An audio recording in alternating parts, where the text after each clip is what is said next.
on va parler d'un trafic scandaleux, le trafic des chiens, troisième trafic en France en ce moment après les armes et la drogue. On en parlera avec Rudy pour dénoncer le fait que ça peut se passer en bas de chez vous. Ces chiens sont importés, souvent illégalement, ils sont parfois malades. Donc il faut dénoncer cela et ne pas vous laisser séduire par ce genre de propositions indécentes, comme dit l'autre. Enfin, l'autre. Oui, c'est qui celui-là? C'est Robert. Ah oui, Robert. Mon Robert. C'était un super film, ça. Ouais, wow, c'est un très proposition bel film indécente, qui est repassé hier soir. Voilà, on va parler de votre beauté. La cigarette nuit à votre santé, nuit aussi à votre peau. Comment l'entretenir malgré tout? Laurence Dorlac vous le dira. Et puis le chocolat, vous adorez ça. C'est bon pour votre santé, oui, mais pas tous. Lequel choisir? Christelle vous le dira. Alexandre, bonjour. Bonjour Sophie, bonjour tout le monde. Carole de l'île Jourdan dans le Gers nous dit: Sophie, votre tenue vous va à ravir. Oh. Et tant pis si WF préfère le gris et le noir et le bleu marine. Comme quoi ils ont écouté hier. WL, je ne sais pas qui est WF. Je ne connais pas. Alors ce matin, c'est comme Gérard Gallienne tout à l'heure. C'était Jérôme. Voilà, vous allez sûrement beaucoup réagir ce matin. Effectivement, vous avez commencé. N'hésitez pas à nous appeler pour réagir sur ce trafic de chiens. Vous avez envie de le dénoncer, vous avez envie d'en parler, vous avez envie de poser des questions. Comme Fanny de Nivillac, merci de traiter ce sujet, de sensibiliser un large public sur ces trafics où les malheureuses victimes sont des animaux. On est hyper à sortir. Nicolas hyper à sortir. Nicolas Regardez, c'est magnifique, non? Vous n'avez pas coupé vos cheveux? Si, un petit peu. Faites voir. Voilà. Et vous? Et votre moustache? Comment elle Ça va, Non, c'est bien, pas mal. Et la petite coupe de cheveux. bien, Allez, je ça va. retourne à faire ça. Allez, au revoir. À tout de suite. Voilà. Tiens, Michel Laporta pour la cuisine tout à l'heure. Michel travaille les asperges. C'est du boulot. On se croirait dans Fort Boyard. Sors. C'est énorme. Michel, donc des recettes à base d'asperges tout au long de la semaine. D'asperges. Allez, trafic de chiens, c'est un scandale, c'est ce que vous allez nous dire, Rudy. Après les armes et la drogue, on fait du trafic de chiens. Ça se passe en France, en bas de chez vous. C'est souvent des animaux importés illégalement qui viennent souvent des pays de l'Est, qui sont parfois malades, car on s'en occupe pas beaucoup. Et voilà, ce sont ces chiens-là que l'on vous propose, consommateurs et consommateuses. Non, je plaisante. Et consommateurs. C'est vrai, hein. Rudy. Alors c'est vrai, on aborde souvent, comme on le voit, des chroniques au ton léger ici. Là vraiment, je pense que je suis quelqu'un de modéré, mais il faut tous qu'on réagisse un petit peu à ça. Vous le dites, le trafic d'animaux, en général, c'est devenu un trafic très très important. Ce qu'il y a d'un petit peu nouveau, là, qu'on voit apparaître et personne ne réagit, c'est vraiment ce que je trouve surréaliste. C'est qu'on voit des choses apparaître, des ventes sur le trottoir à la sauvette, d'animaux maltraités, ça devient absolument dingue. Ça se passe pas à 1000 km d'ici, ça se passe dans les rues de Paris. On vous a ramené quelques images, elles sont totalement édifiantes et scandaleuses, vous l'avez dit. On regarde ça et on en reparle juste après.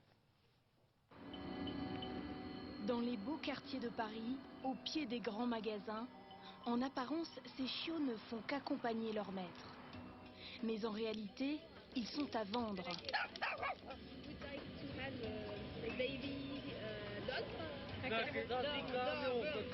On Monday, Tuesday? Monday. And how much? C'est 400. 400? D'accord. 400. Et vous avez les papiers? C'est des papiers. C'est là en France. Merci. À lundi. Souvent sans carnet de santé, ni tatouage, vendus 2 fois moins cher qu'en animalerie, ces chiens sont pour certains importés des pays de l'Est. D'autres naissent sur le trottoir. Plusieurs associations se battent pour mettre fin à ce trafic en prévenant la police. Lorsque les vendeurs sont arrêtés, les chiens sont recueillis dans ce refuge, parfois juste à temps. Enzo, la chienne que j'ai dans les bras, c'est une chienne qui a été dans la rue, aussi vendue dans la rue, et qui était complètement amorphe, déshydratée, amaigrie. Pour vendre des chiens dans la rue, il faut qu'ils soient tranquilles, il ne faut pas qu'ils bougent. On suppose qu'elle a été dopée et qu'elle a été aussi maltraitée. On a pu sauver effectivement Luna, heureusement, mais elle avait 5 chiots. Malheureusement, il y en a 3 qui sont là et qui sont décédés de la maladie de Carré. Enzo, lui, a survécu à cette maladie qui frappe le système nerveux. Ce chiot est suivi de très près par un vétérinaire. Bonjour Madame Lasserie, c'est le rescapé lui. C'est le rescapé. rescapé et puis j'ai appris que les nouvelles étaient bonnes, que les résultats d'analyse étaient été optimiste pour la suite. Hein. Ah bah tu vois, tu nous fais encore quelques petits tremblements là, hein, qui sont probablement les séquelles de la maladie. Mais on peut raisonnablement espérer que ça ne va pas évoluer et qu'ils vont peut-être même disparaître. Ce chien a attrapé la maladie de Carré parce qu'il n'a pas été vacciné, parce qu'il n'a pas pris d'anticorps par sa mère qui n'a probablement pas été vaccinée elle-même. Le vétérinaire veut mettre en garde ceux qui se laisseraient tenter. Les chiens achetés dans la rue ne sont pas éduqués et ont parfois été brutalisés. Les troubles du comportement et la mauvaise éducation peuvent engendrer éventuellement plus tard de l'agressivité ou au contraire de la peur qui va aboutir aussi à des comportements de morsure. Tous les chiots n'ont pas la même chance et peut-être qu'en ne les achetant pas, on évitera d'encourager ces gens à continuer ce trafic. Selon ce protecteur des animaux, les passants doivent cesser de penser qu'ils sauveront les chiens de la rue s'ils les achètent. Il continuerait à alimenter ce trafic de chiens, il continuerait à faire venir d'autres chiens, à faire de la portée, il continuerait tout simplement à engendrer d'autres souffrances derrière, parce que derrière, il y a le trafic des chiens, les élevages qu'on ne voit pas, qui sont fermés. On ne peut pas voir les conditions réelles des chiens. Ces animaux, en fait, risquent de ramener en France la rage. En 6 mois, le refuge a recueilli 32 chiens et cela devrait continuer. Depuis 2 ans, ce trafic explose à Paris et ne fait que commencer sur la Côte d'Azur. Alors, on va d'abord parler de la loi. Une vente de chiens comme ça sur le trottoir en France, c'est interdit. Bah, c'est interdit comme n'importe quelle vente. Si l'on achète des chiens, on risque une amende. Mais oui, c'est un trafic, c'est quelque chose d'illégal. Donc à partir du moment où vous participez, vous incitez cette vente, vous êtes hors la loi. Après, vous pouvez vaguement plaider votre innocence, votre bonne foi en disant que vous n'étiez pas au courant. On risque quoi? Bah, vous risquez après, bon moi je suis pas juriste, mais vous risquez des amendes, voire même des poursuites pénales. Après ça dépend de l'importance du délit. Mais bon. Alors c'est vrai que c'est délicat parce que c'est scandaleux certes, mais on peut être tenté d'acheter un chien en se disant qu'on va lui offrir une vie plus agréable. C'est ça, c'est le mauvais réflexe malheureusement et c'est un peu ce qu'il faut faire comprendre aux gens. C'est que bon, il y a ceux qui cherchent la bonne affaire, celui-là je suis désolé, il faut les condamner, hein, vraiment c'est n'importe quoi. Mesdames, messieurs, vous faites n'importe quoi si vous achetez de votre plein gré un chiot à 200 € parce que pour vous c'est la bonne affaire du mois. Ceux qui effectivement ont ce réflexe de dire ce chiot est malheureux dans la rue, je vais l'acheter, lui offrir une nouvelle, une meilleure vie. Je peux comprendre cette réaction, elle est mauvaise comme on dit dans le reportage, puisqu'à partir du moment où vous achetez ce chien, vous entretenez le trafic. Oui, s'il n'y a pas d'acheteur, il n'y a pas de vendeur. Il faut vraiment comprendre ça. Alors, qu'est-ce qu'on risque si on achète un chien en dehors des poursuites légales? Le chien peut être porteur de maladies parce qu'il n'a pas été vacciné, parce qu'il est importé avec des maladies qui existent dans les pays de l'Est. Il y a beaucoup de choses. D'abord, si vous avez flairé la bonne affaire, bah, vous vous trompez la plupart du temps, tant pis pour vous, j'allais dire, hein, puisque beaucoup de maladies, beaucoup de problèmes, vous risquez d'avoir un chien qui meurt dans les mois qui suivent. Quel type de maladie? La maladie de Carré, on a dit beaucoup de maladies virales notamment. La maladie de Carré, bon, qui va entraîner que des problèmes et des morts précoces pour le chien. Mais on a des maladies beaucoup plus graves qui existent encore dans d'autres pays, notamment en Europe de l'Est. La rage, comme on l'évoquait. La rage, c'est quelque chose qui n'existe plus en France à l'heure actuelle. Mais on a des résurgences, c'est-à-dire des nouveaux cas qui viennent comme ça sur des animaux illégalement importés. Ça choque personne. Des gens qui ramènent des animaux d'Europe de l'Est, qui ramènent des animaux d'Afrique du Nord. Et c'est comme ça qu'on prend des grands risques sanitaires.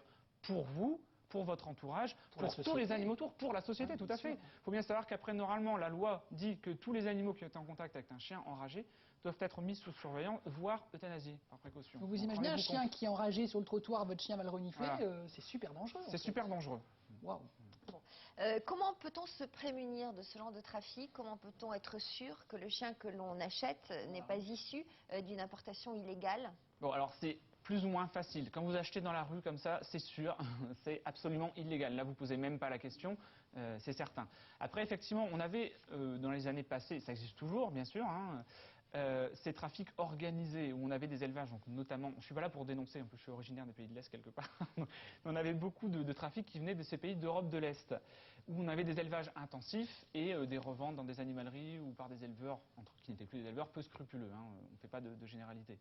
Donc comment vous faites dans ces cas-là? C'est beaucoup plus difficile. Vous dites j'ai acheté dans un élevage, dans une animalerie, comment je sais?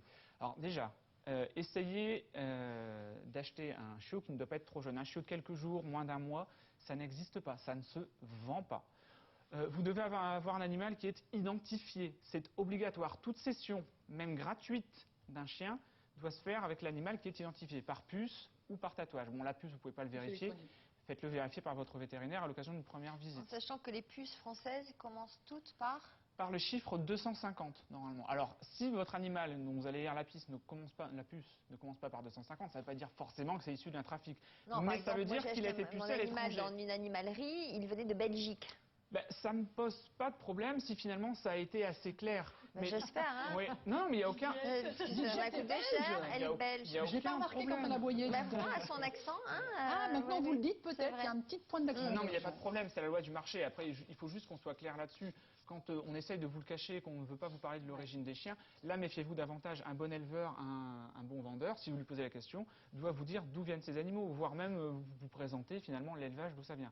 Alors après, encore une chose, et ça c'est un truc de fou, quoi. Les gens ne le savent pas, quand on vous vend un animal, on doit vous fournir immédiatement les papiers, pas à 1 an, comme on voyait dans le reportage. Ça n'existe pas. Alexandre, j'imagine qu'on réagit beaucoup sur ce sujet. Alors, on réagit, mais sur des sujets peut-être qui vont vous faire réagir, Rudy. Par exemple, alors effectivement, il y a Annie de Torcy qui dit « Je suis scandalisé par ce trafic que fait la police ». Ça, j'en ai énormément des mails comme ça. Comme Valou de Paris, d'accord pour qu'il faut dénoncer les trafiquants, mais que deviennent les chiens après? Effectivement. Mais là, il y a une vraie question et une vraie réflexion de Joël de Liège qui dit « Il est vrai que ce trafic de chiots est un vrai scandale, mais il est tout aussi scandaleux de voir des chiens vendus aujourd'hui, parce que c'est la mode, entre 1200 et 1500 euros ». Ouais, on est d'accord, là c'est la loi du marché. Après, l'acheteur fixe le prix aussi. Hein. C'est aussi parce que les gens sont prêts à mettre ce prix-là. Bon, là, il vaut mieux choisir, soit évidemment un chien de la SPA ou bien un élevage à la campagne, vous les voyez gambader, c'est mieux dans les cages, dans les grands magasins. À part pour ceux qui veulent avoir leur chien de race, etc., et qui sont prêts à débourser 1500 euros, on vous rappelle que toutes ces fondations aux animaux, la SPA, etc., vous donnent quasiment à titre gratuit, hein, juste une participation aux frais, tout type d'animaux, qui pour le coup certains sont issus de maltraitance, etc., et qui ne demandent qu'à être adoptés. On rappelle juste que lorsqu'on achète un chiot dans une animalerie, il faut qu'il ait combien au minimum 2 mois, 3 mois? Minimum 8 semaines. Minimum 8 semaines. Voilà. Très bien. Merci.